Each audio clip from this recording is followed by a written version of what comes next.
Okay. Okay, thank you for the introduction. Let's start. Okay, so basically, why is video understanding important? I guess it's obvious. There's a lot of video data around. You have applications such as self-driving cars and visual surveillance. And what's particularly important there is basically the precision has to be very high. So basically here we have to go not only for new categories, but also for very high precision. I think that's something which wasn't mentioned before. Andrew Blake gave this talk that we need to have 99.999% accuracy here, which is a different challenge. And so basically what we want in the long term, I think we saw this morning as well, we really want to understand what's going on in the video and what's the intention of the people. So not just recognize action, but really get the story out, what the people are doing. And obviously, I guess that was in Raoul's talk, we also want to know what the people are saying and have some multimodal input to really understand what the output is. And so the first problem, I think a few people mentioned this as well, are the data sets. So basically most of the data sets which are around, I think Mubarak mentioned UCF 101, which was great at the time. But if you look at it, many of the actions are actually well defined by the background. The actors are centered, and it's very easy to detect them actually with standard object detectors. And the classes, they're not very diverse. So here, if you look at 24 classes, or even if you go to the full set, it's 101, and it's all sports actions. And similarly, HMBD, again, it's data sets which people still use today. And again, it's much too small, and I don't think you see any of the real problems on these data sets. And so we have tried to implement or design a data set which goes beyond these things. And this is like the Bmva data set. I'll come back to the shortcomings as well. But basically, the idea here was to start with atomic action, so to be able to really see what is the essence of an action, which is obviously intrinsically hard because you cannot really say what an action is characterized by. And then, so we have here 80 classes, and then basically we have, similar to Pascal, we have annotated all the humans with multiple labels. So the idea is really having exhaustive annotations. It's a large amount of video which is annotated. We have taken 15 minutes of each movie, annotated them, and then taken, 300 or 400 movies. It's resulted in a lot of annotations. And so basically this is nice. The data set is still, the results are still pretty low. And so what are the characteristics or the drawbacks of Bmva, the Bmva data set? So it's highly imbalanced. So basically this is one of the characteristics of actions and these long-term distributions, that you have this imbalance, and that's something people, in my opinion, haven't looked at enough, because for many of the things, even products or whatever, many of the objects, they just appear a few times, and you really have to take into account this different label distribution. And if you look here, you can see that some of the classes like standing appear very often, and then classes like falling are very rare. And in the end of the day, what you're really interested in is these rare classes. So one thing is obviously what Raoul said, you can detect it by anomaly detection, but in many cases you just have to have a mechanism to live with very few examples and have these ways of learning with few examples. Another thing which we found is kind of more anecdotal, is all that basically all the standard measures don't take into account this class imbalance. So if you look at what they do, they weight with the number of positives, the ratio, and if you have classes for which you have a ratio which is much higher with the negatives, the whole thing gets completely screwed. So just by normalizing this, the performance goes up for some of the really long tail classes. And then basically, and so basically then here, the issues here are this imbalance, and then basically how do you collect more data? So one thing is, can you use weak supervision to get more data, or these few short learning techniques to learn with few examples? And so basically here what we have seen, we have this initial data set. The results are pretty low, so there is room for improvement. But obviously, if you want to push the evaluation further, you have to have probably more data sets with real-world applications. And one thing, what people start now doing is the self-driving car environments, where they have actually the annotations for a lot of actions, maybe not humans, but also cars and vehicles, which are annotated on a large scale, and probably need to push forward the data set. Even if it's boring to annotate, you need to push this forward, at least for testing and measuring progress. Otherwise, you cannot measure progress. And then the second thing is the modeling. So here is just a standard C3D model, which we apply to the bounding boxes for detection. We can see that the accuracy is very low on Bmva. So the question was, why is it low? So one thing which I said before is we need more training data. And then the second thing is we need better models. So basically here, if you just model what's going on inside the box, you don't see what the person is interacting with, and you also don't have the body parts, right? You don't know where the hand is. So there's something which people haven't shown that is helpful, but in the end of the day, you probably want to have a bit more of a sophisticated representation than just like a complex box. And anyway, here another example. So here's a false answer for smoking. So basically you cannot see that it's just the hand is covering the mouth. You would also wanted to know that there's a cigarette in the hand, right? So basically you want to have an information what is in the scene around the object or the human. And so then again, this is something clearly you cannot annotate all the actions, and you can even less annotate all the objects the person is interacting with, right?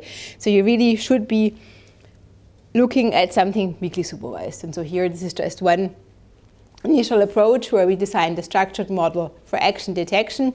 So here, the idea is we have the input video, we have objects and human detected. So humans and objects are detected with, we have a human detector, the objects are detected with object proposals.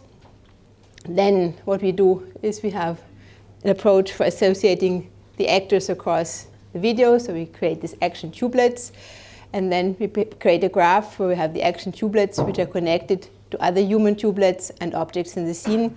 And then we learn two things. One is the temporal dynamics of the actors, and the second thing is the interaction of the humans with the object in the scene. And so this is done weakly supervised. Here we have the training information for the middle frame, and then we learn how the action evolves around it.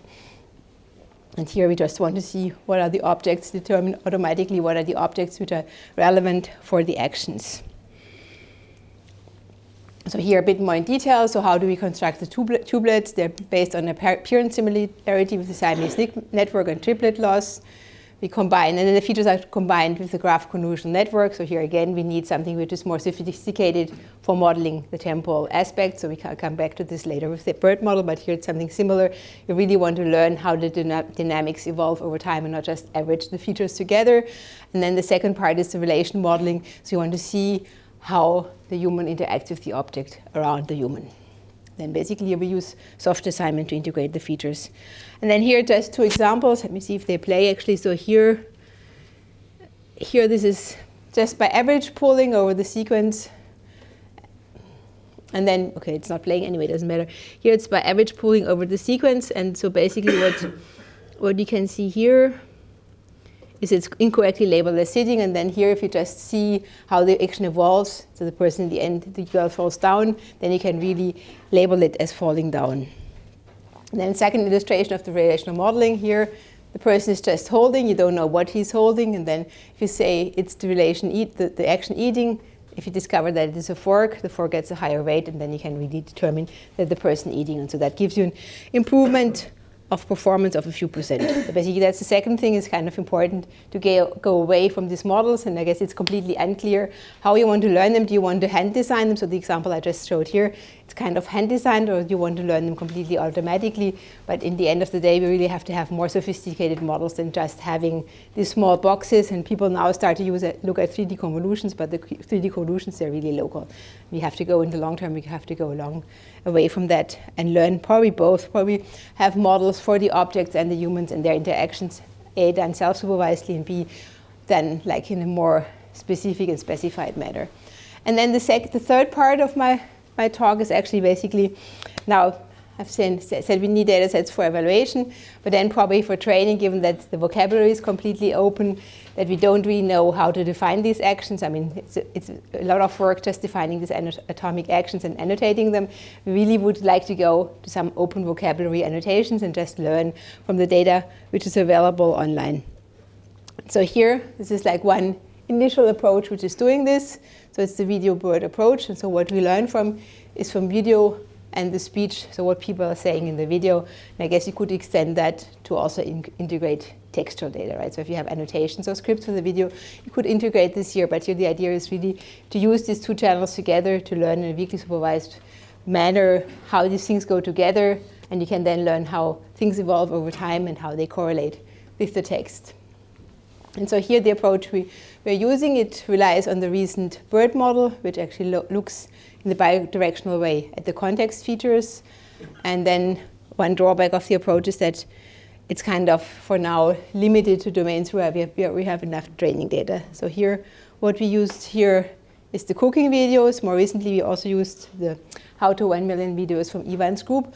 And here the idea is really that you have a lot of videos for which you have ASR, which is meaningful, right? So people, they cook, and while they cook, they say actually what they're doing. I'm putting the spices in and so forth. So basically, the text you're having, which is then by automatic speech transcription obtained, really says what's in the videos, and you can then have some kind of correlation, splitting up the sentences, the clips, and aligning them. And you have some training data, some weak training data for the sentences and the video, which go together. Okay, and then here, this is the BERT model. So BERT, what you do, you have these transformers, you have input and embedding the transformers, and then for training, you mask out certain words and use that for learning. And so here, what we have changed, we have concatenated the text and the video features together. And then what's missing here is you have to have a video representation and a tokenization. So video representation, we just use the C3D features. We encode every 1.5 seconds of the video with a feature vector, the pure ultimate feature vector. It's a 1,000-dimensional feature vector. And then in order to replicate the model from the language, we do clustering, and we obtain these 30,000 cluster centers. So we have you can then basically just apply the model to this full thing. Basically, so we just have a double the model up and then apply the model. And here just the features, S3D is like I3D, and then here hierarchical k-means clustering. You can see that basically what you cluster together is spatial-temporal features which are similar. And then one thing what you can use this then for is to predict possible futures. So we have learned in our model we can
learning also the features of the self-supervised basic. So you don't have this transformer model.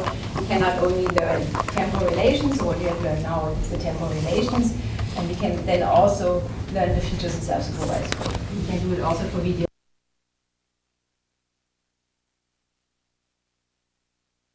In classes where we can also show that we learn the temporal structure and the features. Basically, the full model gives you a lot of leverage on learning also just things from the video data. Yes. It's a very powerful model. And so basically, this video supervised, self-supervised learning gives you a lot of power on how to learn these relations and these features without having to annotate every interaction, right? And so the question is, how far can we go with this? We've shown that it works with construction videos, we have shown that it goes with cooking videos.